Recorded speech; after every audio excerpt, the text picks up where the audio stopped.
Okay, so I'm responding to a comment. It actually wasn't a comment to me. It was just a comment I saw on someone's wall, and it's one of my friends' wall, Mike P, who was actually my old bass player in Mr. Pink, the first cover band I was ever in at this point like 20 years ago. So I have to laugh. I'm going to read the comment because it's something I've been thinking about as well, and I have a couple things to say about it because we're living in a crazy time. And I've talked about this over 11 years ago. But the comment is from Mike P. He says, so let me try and understand this, and I really am. Your favorite band that records digitally on a computer can use an iPad to play backing tracks, eliminating positions in a band for a keyboardist, DJ, or a second guitar player, or backing singers. But if they use AI to make a poster, all deals are off? I honestly don't get it. How, what, and where is the line drawn when using computers? And this is a big question. And the thing is, I've met people that are really like black and white. Nope, anti-AI. And then there's people on the other side, and then there's people kind of in the middle. And I think it's interesting because Mike P is someone like myself who was on this journey since he was very young. When I say we lived the old school way, you know what I mean? Like I remember trying to find computer programs and drawing out logos and going to places, and he was a graphic artist himself, so he was one. I was so grateful he was in the band because he made all the stuff. And same thing with studios. You save up all your money or never really actually get to go to the studio that much because you don't have the money to do it. Both of us, we like being talking to producers and how do we pay for it, and it was just a whole different thing before AI, obviously. So it's interesting because on my podcast I've had a few other people. My friend Mark, extraordinary. I mean, he's lives, breathes music his whole life. We talked about AI on the show as well. Another guy I had on, Sir Thaddeus, old school. All of us are probably now, I don't know our age, but probably like late 30s, 40s, even older. But my point is, we lived in the era. There was never an AI, so it was part of the experience, like part of the struggle. The struggle is real. You would do anything, and you always found yourself relying on other people. Other people were going to help you make it happen because, no, you can't do everything yourself. Or you weren't going to have the money to pay them, nothing would happen. Most of us were pretty resilient or determined to get it done, and we did. We did go to the studio. We did scrounge our pennies. We went to producers. We did all this stuff. I tried Photoshop for many years. That was really hard. For me, I was never good at Photoshop. And then as things evolve, now here we are with AI, right? And going back to his original comment, you use AI for a poster. And I've had people too say, oh my God, you use AI for your art? Like, I'm not going to listen to your music. There's someone else on our show, Chris, he had the same thing. And then he ended up hiring a regular artist. He didn't have a lot of money to pay for it. It's this whole kind of thing where everything has changed, obviously. If you noticed, I'm sure everyone's noticed, the reason I also bring it up is because my book, Love Zombies Land. Now, I've had mostly people don't care, and so many encouraging comments and very nice people, and some people bought the book and everything.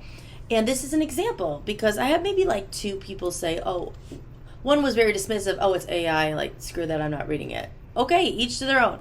Then someone else asked me, is your book looks awesome, but is it AI because I have a personal thing with AI or whatever? I guess that he doesn't want to read it if the picture's an AI picture. Okay, that's fine, And what I wanted to talk about is, did I use AI for this cover? Yes, I did. And why? Well, honestly, I wrote the story over a decade ago. If you see this outfit, I used to wear this on stage. If you see this guy with someone, resembling someone in my band. The story I wrote when I was in London over 10 years ago. And the whole story is about a cosmic awakening, love. It's called Love Zombies. And really, I say adults should read it.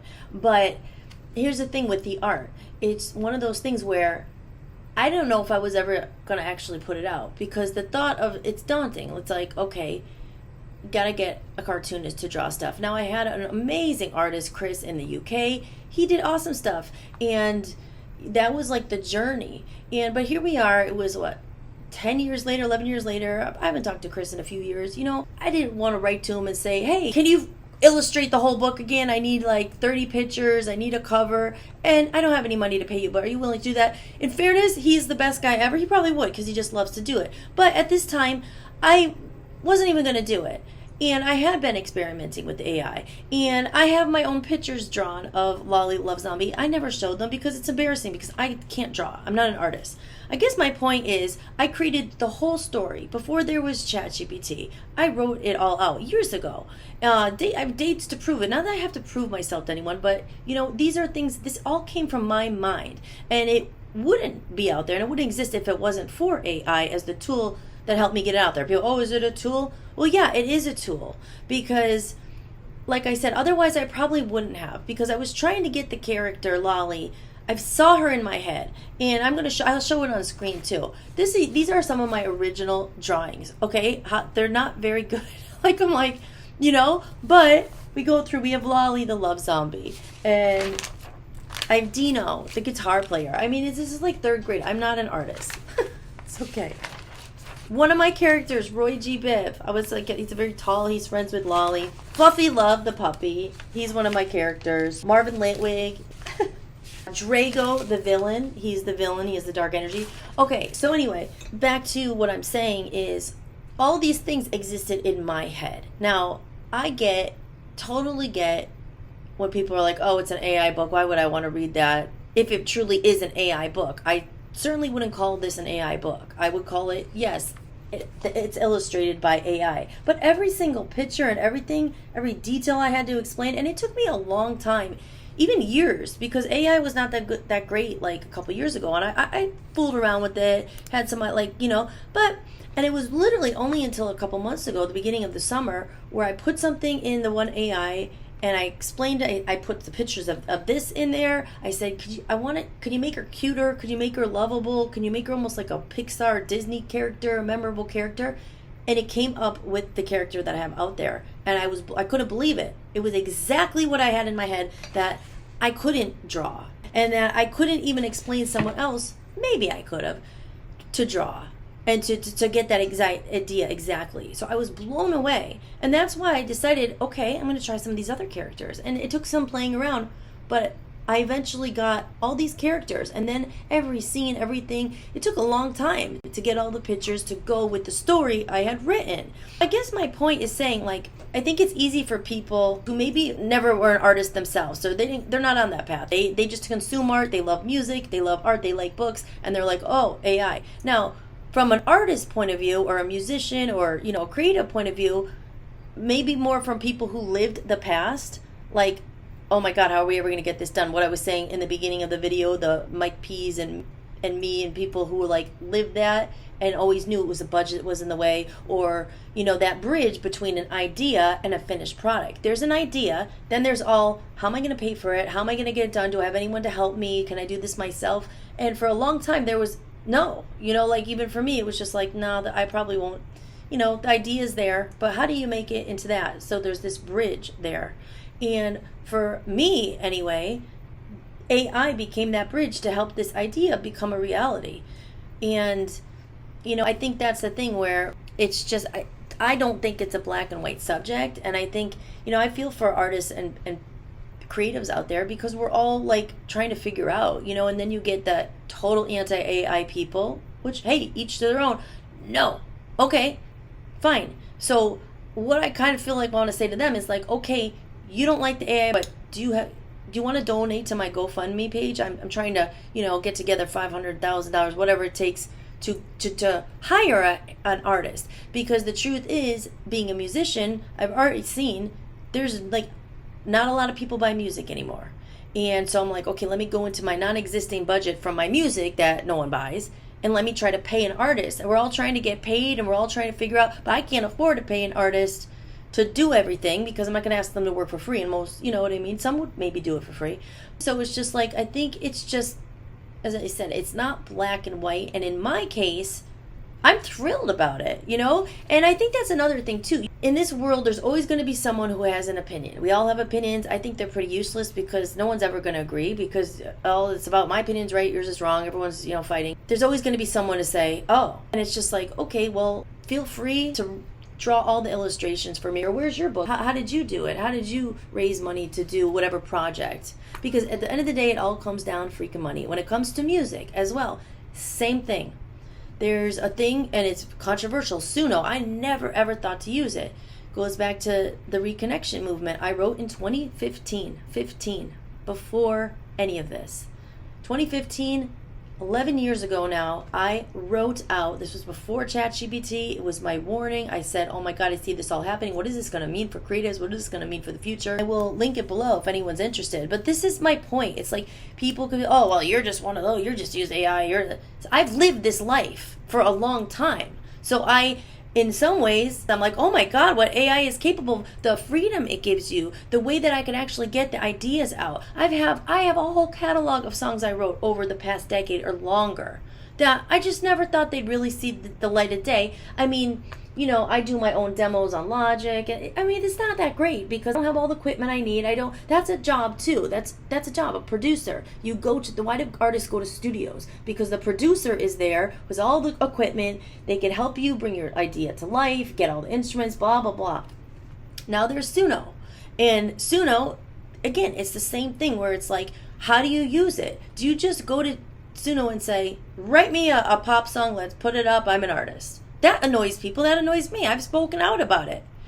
Now, the other way, as a tool, do you go in there and what I did, because I was curious, one of my songs that I recorded in a studio with musicians, with myself, paid thousands of dollars for, the real way. I put one of my songs, I put my lyrics in, I put the song as it is, and I said, could you do a different version of this? Maybe like a little more harder rock. And it came back and the production was like, whoa. Nothing I've heard, you know what I mean? Like I've heard it, but on the radio. And, not to take anything away from my own music, I loved it. But after listening to it, I'm like, wow, my song sounds like a demo compared to the quality of this. But then you're like, well, who has the money to go into the studio and get it to sound like this? So it's almost like a tease, like, oh man, that's what it would really sound like if I had the time. Like if each track I could spend $6,000 on. And I couldn't. My budget was like $6,000. That's what I spent on my album. And even that was minuscule compared to what I've spent on Love Zombies albums. I mean, some of that was $25,000 for the one album. I recorded 3 songs with Matt Sorum back in the day. It was $15,000 for 3 songs, and that was a deal. So these are things that, again, other people who didn't live that, they don't know. So that's why I kind of say, for me, it's like, wow, what I think AI in some ways as a tool, like, wow, this took an idea that never probably would come into the world. And now, do I feel guilty about that because I have to prove to someone who hates AI? You're right. You know what? Let me go, I don't know, save up for the next 10 years and try to go in the real way, the old way that is faded, so you're happy. Because that's the thing. You're never going to make everyone happy. So again, like back to my book, should that take away from the story? I think this looks so cute. I love it. And I'm proud of it. And it doesn't take away from the story that I made with my human brain. I did not go into ChatGPT and said, I have an idea about Love Zombies, write a happy story so I could sell books on Amazon and make it like this. No, the character comes from me. The story comes from me. This is a long, long time in the works. It's a tricky world we live in. Well, I think that's the thing. If in your gut it makes you happy, if it makes you joy. When I watch the little Love Zombies videos that I edited, put together, and, AI helped me with the cartoon, and I'm completely honest with it. Yes, I used it for the cover. I used it for the soundtrack. But I don't care because I love it. And it made me happy. When I watch it, it's the message. Some people may not agree. Say, oh, well, I'm not going to buy it. That's okay. Cool. If you're that hard about it. If you want to support, I have a Buy Me a Coffee. I would much rather hire an artist. I would much rather have the money to go into a studio than to use alternatives. But it's kind of that thing where if you don't use some of these alternatives because it's the only thing you can use, then it won't come out. So is it better to not just do it because, okay, well, I never use AI.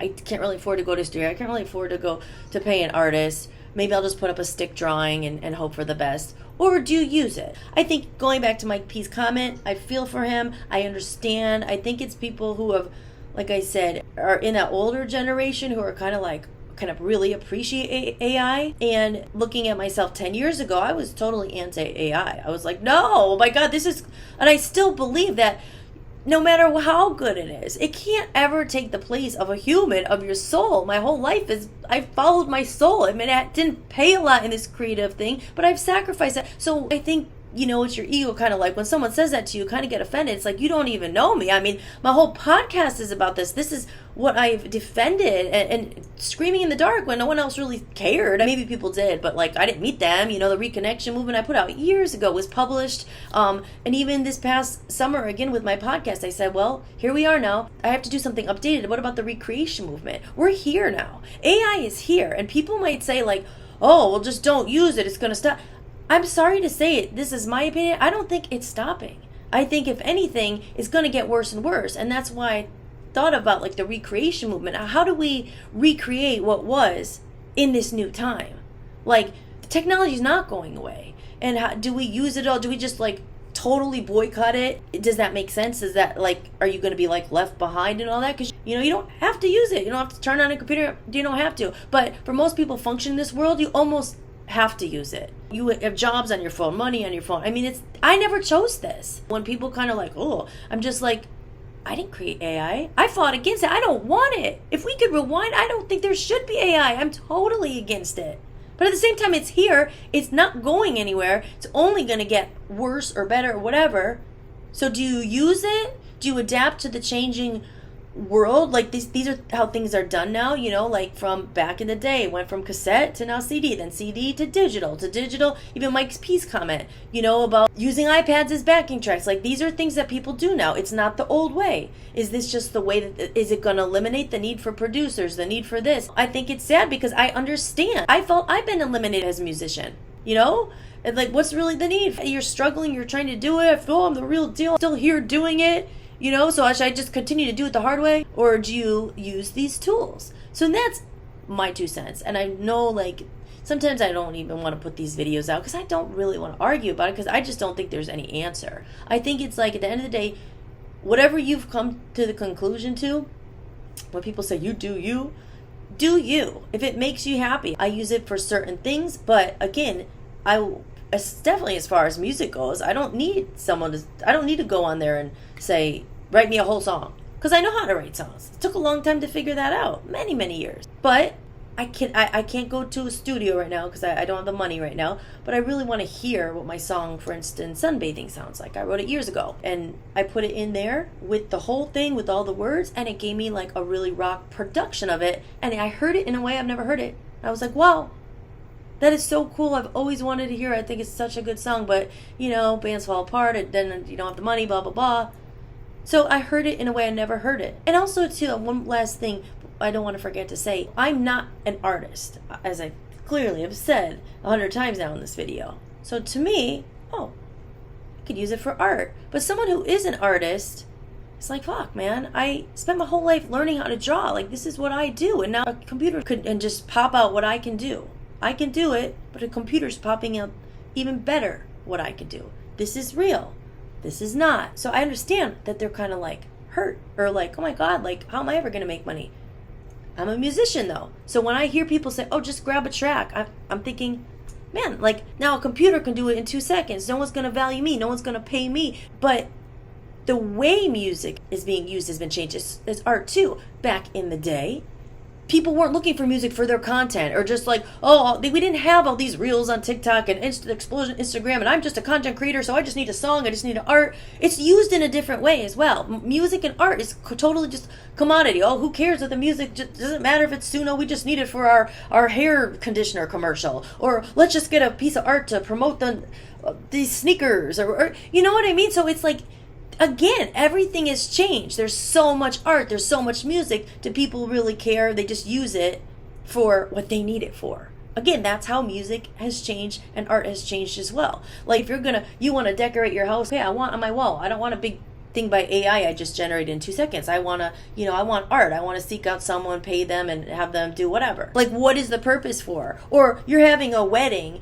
and you want to hire a great band. You're probably going to look for a group of musicians to actually come and play. We're also dealing with art and music in a way that it wasn't a long time ago. And again, that was a generation I grew up. Art and music, it was more valued. It was when people knew I was in a band, they're like, oh, you're in a band? Cool. And now it's like, you're in a band? I mean, who isn't in a band? Oh, you wrote a book? Who didn't write a book? Oh, but back then, an author, they got deals to sit and write in the woods, and they got money. Everything has changed. But for some people, we don't change. I'm just gonna give up and not be creative. It's just who I am. It's in my bones. It's like this is my path, a creative life. I like being creative. I like my ideas. Like I said, I'm not an artist, so can I use it? Yeah, I used it, but I get it from both sides. So anyway, I guess that's just my 2 cents. You know, if anyone else is feeling that, like I said, in closing, if I could rewind back to 2015 when I wrote the Reconnection movement, and everyone joined and said, oh my gosh, you know what, we got to stop this, maybe we wouldn't be here. But it didn't happen. I feel very passionate about it. I'm all about heart and soul. I think it's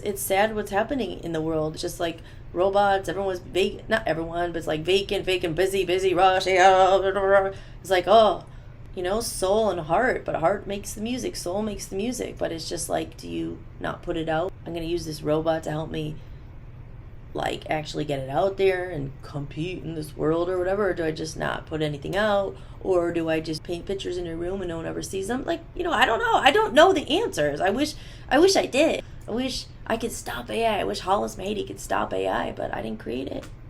The collective, we created this all, so now we're living the consequences. So it's like, hey, enjoy the ride. If it makes you nice little Love Zombies land, like Lolly Love Zombie, and she comes out singing, and, you know, maybe some kids will find it one day and sing the songs and actually spread the message of peace, love, connection, we are one, and a robot did it, hey, at least they're talking about love. At least they're talking about, you know, the idea that we are one, not letting all these things divide us, like politics and religion and all that stuff. It's higher than that. It's saying we are love, colors, see, like, help each other, be good people. That's the message of the book. So if AI generated cover or the pictures, you know, you don't want to read the message of the book, that's fine too, you know, each to their own. But I think it's a shame if you don't give it a chance just because of that. But try to maybe see the point of why some people would use it. That's all I'm asking. And, you know, some people will never win in this world. That's why I don't like to fight about it. But at the same time, I just wanted to get this off my chest. So thank you, Mike P, for your comment. You have an open invitation. I've told you many times, come on, Holistics, we should talk about this, because I think a lot of people have these feelings. All right, bye. Join Lolly and the Love Zombies army on an unforgettable mission to Earth. After Drago unleashes his powerful amnesia fumes, people begin forgetting who they really are. Can Lolly and her friends help the world remember before it's too late? Discover the adventure, imagination, and heart of Love Zombies Land. Available now at hollismahady.com and on Amazon.